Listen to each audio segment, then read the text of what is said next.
Set amongst the Tuscan hills in Italy, the Mugello circuit's sweeping lines and glorious views may convey a sense of peace and tranquility, but I promise you none of that's true when MotoGP comes to town. As the saying goes, al Mugello non si dorme, which essentially means in Mugello, one does not sleep.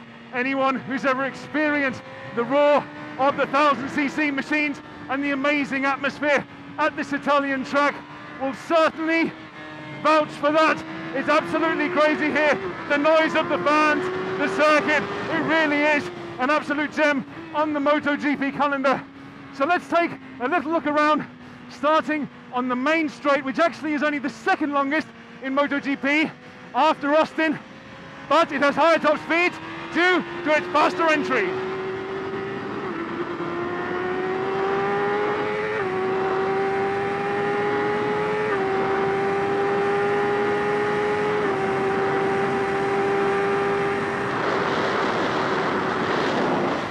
One of the hardest braking zones on the MotoGP calendar.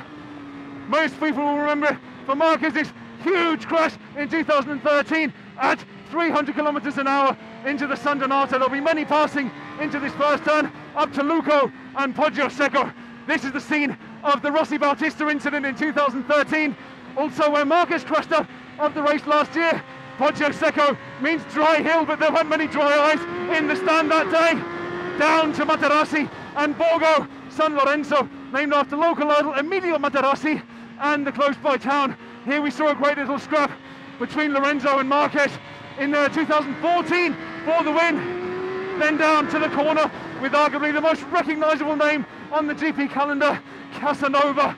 Lots of passing into here. Rossi on Dobby last year. Then you come up here into Savelli, the following left. Also Marquez crashed out here in 2013 into the Arrabbiata corners, named Anger, not after the spicy pasta. Lots of passing again. Lorenzo on Dobby, the race-winning overtake last year. Not so much on exit on Arrabbiata 2, blind uphill with the crest. This is where the winglets should help keep the front down a little bit on the GP bikes. I certainly don't have that problem. Into Scarperia, the right-hander. This, they'll line up a lot of moves into Palagio. Rossi on Danny last year can easily be confused with the Casanova Savelli turns. Then we come down to the Corantayo bend, just past the Ducati fans. Over to the left, the Ducati grandstand. Lots of action here. Casey Stoner ran wide here once in 2012. Rossi had a huge moment which he saved last year, but he unfortunately couldn't do so in these Biondelli in 2014. That is where he high-sided massively and broke his leg.